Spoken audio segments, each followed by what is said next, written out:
Oh, Thomas. Atma dia dulu ya, ibu ya. Oke, makasih bu. Ibu sebelumnya minta maaf, bisa minta tolong diinformasikan nama sama jabatannya di atasnya ya. Baik, saya ini Ibu Menjamdara Irlandina Sinamaya. Jabatan saya menjadi orang besar di Atmajaya. Saya ketua Ikatan Karyawan seluruh warga Atmajaya. Saya juga ketua Ikatan Karyawan seluruh warga Atmajaya.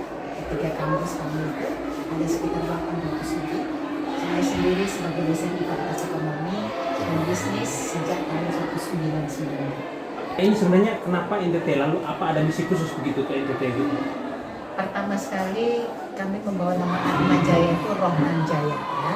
Di dalam roh itu kami memasukkan selalu dan kami tak pernah lupa pejuang membangun Atmajaya yang pertama itu adalah asalnya dari NTT ini, itu Bapak Franseda.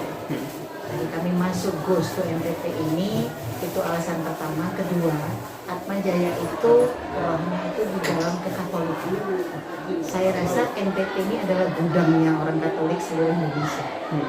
Dan yang ketiga, kita melihat bahwa NTT ini banyak orang-orang muda, semangat-semangat muda, anak-anak muda yang berada di hampir puluhan sekolah Katolik yang unik, karena di SMA Katoliknya ada anak Katolik, di SMA negerinya pun ada anak Katolik. Itu keunikan yang berikutnya. Baik, apakah program ini juga berlaku untuk di provinsi-provinsi lain atau hanya di NTT? Itu sedang kita jalani, tapi jangan lupa NTT ini adalah pertama sekali kami lakukan untuk seluruh Indonesia. Ini percontohan yang akan kami pakai, berikutnya kami akan jalan ke Ambon. Oke.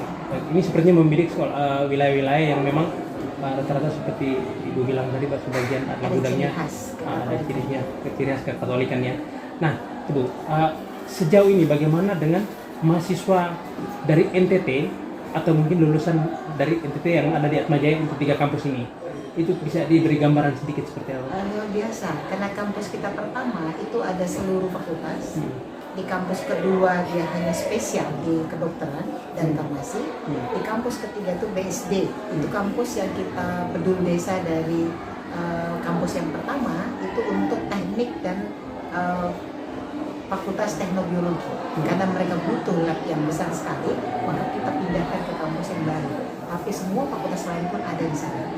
Jadi itu kampus yang baru itu kampus yang luar biasa dengan segala kegiatan di labnya itu yang luar biasa. Sedangkan di Semanggi punya keunggulan untuk kami punya yang disebut lab anatomi. Jadi anak dari usia 1 minggu sampai hampir menjelang 9 bulan ada kami pajang di sana. Ya, jangkitannya itu di tanggalnya. Tapi kami menyediakan lab anatomi yang luar biasa. Nah, dengan fasilitas yang memadai, Atmajaya kita kenal salah satu kampus unggulan di Indonesia ya, Bu ya. Nah, ini berkaitan dengan biaya pendidikan.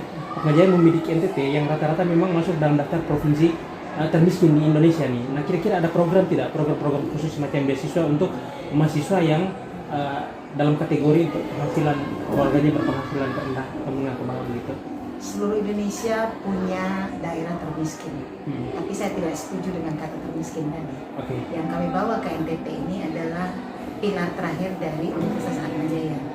Kristiani, unggul, profesional, peduli. Pedulinya itu yang kami turun kemarin. Jadi kami punya kepedulian untuk anak-anak bangsa ini untuk tetap bisa menjadi leader di segala tempat untuk membangun Indonesia atas nama Atmajaya. Terakhir Bu, bisa dijelaskan sedikit bagaimana dengan mekanisme sosialisasi dan program perkuliahan ini seperti apa ini modelnya? Sosialisasi yang kami bawakan ini tentu sosialisasi didasarkan dengan kata peduli. Ya, jadi sosialisasi didasarkan dengan kata peduli tadi. Kita peduli, maka kita datang sampai kami turun beberapa personil dosen. Ya. Tapi perlu juga diingat kalau pionir kegiatan ini kami bangun dari tahun lalu bersama Keuskupan NTT. Ya, itu artinya kami datang tidak sia-sia, disambut baik, tapi kami juga berkoordinasi sesuai dengan keinginannya Monsignor. Karena apa? Beliau meminta supaya anak-anak sumber daya manusia yang ada di NTT ini tidak pergi keluar, tapi ikutlah dengan hati dan pikirannya membangun NTT ini. Maka kami fasilitasi tempatnya di sini. Sosialisasi yang kami bawa sekali ini, memang ekonomi menjadi pionirnya, dan ekonomi khususnya ekonomi pembangunan akan memberikan beasiswa yang besar sekali, hampir 50% untuk seluruh biaya yang kita keluarkan. hanya untuk ekonomi dan pembangunan. Untuk fakultas lain juga diberikan beasiswa dengan tentu bentuk masing-masing dari fakultas memfasilitasinya seperti apa. Tapi artinya sosialisasi yang kami bawa ini atas nama satu universitas dengan 8 fakultas termasuk ekonomi. Di NTT hanya satu kabupaten atau ada di beberapa kabupaten? Kemarin saya tak paham dengan kabupatennya, tapi kami sudah melakukannya di Larantuka, di Wewerang, sama hari ini di Lole. 3 tempat itu ya? 3 tempat. Ada target ya berapa jumlah mahasiswa yang nanti akan direkrut atau di? Saya serahkan kepada yang kuasa. Kalau disebut target konkret yang kami harapkan, kami hanya butuh di 3 tempat. Ada target ya berapa jumlah mahasiswa yang nanti akan direkrut atau di? Saya serahkan kepada yang kuasa. Kalau disebut target konkret yang kami harapkan, kami hanya butuh 50-an. Tapi ternyata luar biasa sambutannya di 3 kota itu tadi, termasuk di Kabupaten Terakhir. Antusiasnya sangat tinggi ya? Tinggi sekali. Jadi sampai kita fotokopi, karena kami pakai ujiannya itu hard copy, ya. Jadi hampir 2 kali lipat kita harus mengkopi kembali. Karena ternyata anak-anak setelah mendapatkan sosialisasi itu malah membludak besoknya ikut tes. Kenapa? Karena pada saat sosialisasi, sekolah SMA yang kami undang itu hanya mengirimkan perwakilan. Nah, jadi mengirimkan perwakilan, padahal kami berharap semua hadir, tapi mungkin tempatnya yang tidak memungkinkan untuk mereka hadir semua, khususnya di kelas 3 tadi. Terima kasih banyak. Baik, sama-sama. Terima kasih, keren NTT. Siap. Masih ada Romo Thomas, pendidikan di Flores Timur maupun Lembata, apakah dengan kehadiran Atmajaya ini akan mendongkrak elektabilitas anak-anak kita untuk menuju ke lembaga pendidikan yang lebih tinggi ke Atmajaya? Saya sangat antusias dengan kehadiran Universitas Atmajaya di wilayah Keuskupan Larantuka yang terdiri dari Kabupaten Flores Timur dan Kabupaten Lembata, dan menyambung apa yang disampaikan oleh pihak Atmajaya melalui Doenjel. Ini kan bentuk kepedulian dari 4 pilar tadi. Pilar yang keempat itu kepedulian. Maka kepedulian Atmajaya masuk ke wilayah Keuskupan Larantuka, itu 2 kabupaten menerimanya sebagai kewajiban kita untuk membangun pendidikan di wilayah ini. Jadi Atmajaya sudah peduli, kita sini punya kewajiban. Dan itu yang Keuskupan menanggapi hadirnya Atmajaya dengan sangat bersyukur kepada Tuhan dan juga berterima kasih atas kepedulian ini. Tinggal saja kita di sini punya kewajiban. Seperti yang disampaikan teman-teman tadi, Ibu, Pak Korwas, itu untuk orang boleh peduli, tapi saya punya kewajiban. Karena saya yakin kita membuat pendekatan potensi, bukan pendekatan problem.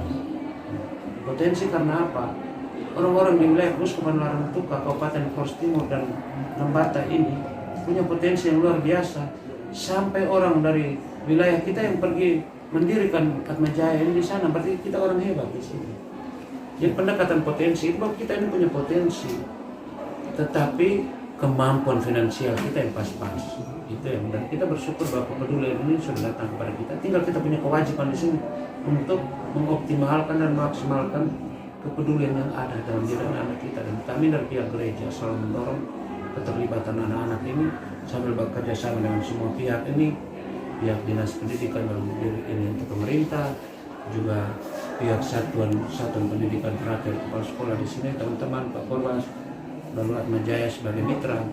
Dan ini tahun lalu kami sudah bangun pembicaraannya dan sudah mulai diwujudkan pada saat ini. Dan saya yakin tadi dalam pertanyaan itu ke depannya, saya yakin 20 tahun, 30 tahun kemudian pasti wilayah Keuskupan ini secara khusus dan NTT secara keseluruhan akan berubah atas kepedulian dari Atmajaya. Tinggal saja tadi kewajiban kita, maka kita harus bangkit dari sini untuk menanggapi kepedulian yang datang dari Atmajaya sebagai berkat Tuhan.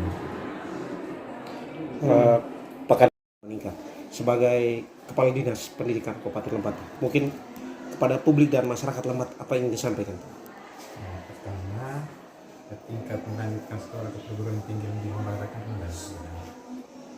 Tingkat kelulusan tinggi, tapi untuk melanjutkan ke jenjang yang lebih tinggi itu rendah. Nah, itu salah satu penyebab itu karena persoalan ekonomi keluarga. Ekonomi keluarga yang mengakibatkan anak ya sudah, nanti setelah tamat SMA selesai sudah, dia tidak lanjutkan lagi. Nah, pada sesungguhnya untuk sekolah di SMA, bukan SMK. Kalau SMK disiapkan untuk menjadi orang praktis, keluar langsung kerja. Tapi SMA dia tidak bisa berbuat apa-apa kalau dia tidak kuliah lanjut. Dan kuliah lanjut untuk mencapai dia sebagai orang spesialis itu butuh dia kuliah lanjut. Kendala tadi itu kendala ekonomi yang mengakibatkan banyak anak-anak potensi kita yang belum bisa melanjutkan kuliah. Dan ini ruang yang sangat bagus, ini rahmat, sebenarnya rahmat dari Tuhan yang datang langsung menyapa. Kalau biasanya nggak, selama ini kan mau dapat ini kan kita pakai cari. Kita semua ini pernah kuliah pakai cari, mau dapat beasiswa kita pakai cari, kuliah apa, beasiswa apa kita pakai cari, pakai tes dan lain sebagainya. Tapi ini rahmat datang sendiri bertemu dengan kita. Dan ini yang tanggung jawab kita di daerah untuk manfaatkan kesempatan datang hanya satu kali. Maka saya ajak kepada anak-anak kita untuk manfaatkan kesempatan dengan sebaik-baiknya demi masa depan mereka, demi masa depan daerah ini. Mereka harus mulai dari sekarang. Apa pesan Pak Kadis terhadap seluruh orang tua yang ada di Kabupaten Lembata untuk mengajak anaknya menuju Atmajaya? Ya, memang selama ini kalau dengar Atmajaya itu orang langsung kadar memang karena persoalan ini pasti mahal. Tapi hari ini Atmajaya sudah mengatakan bahwa mereka welcome menerima siapa saja yang ditawarkan kepada kita. Ya mudah-mudahan orang-orang tua kita jangan lagi takut nama Atmajaya, karena sampai dengan detik ini ketika omong Atmajaya, oh ini kuliah universitas ternama, akreditasi A, fakultas-fakultas akreditasi A, pasti butuh dana banyak untuk bisa masuk ke sana. Tapi dengan program beasiswa yang ditawarkan kepada anak-anak kita, orang tua jangan takut. Saya kira tinggal sekarang tanggung jawab orang tua untuk membentuk dia menjadi orang yang baik itu seperti apa dari rumah. Datang di sekolah SMA, SMK, mereka mulai tambah lagi dengan kemampuan akademik dia untuk bisa bersaing untuk memanfaatkan peluang masuk Atmajaya ini. Kalau tanpa dibentuk begitu, maka dia juga tidak akan mampu masuk Atmajaya, maka peluang ini juga akan tertutup dengan sendirinya bagi anak-anak yang tidak disiapkan secara baik. Terima kasih.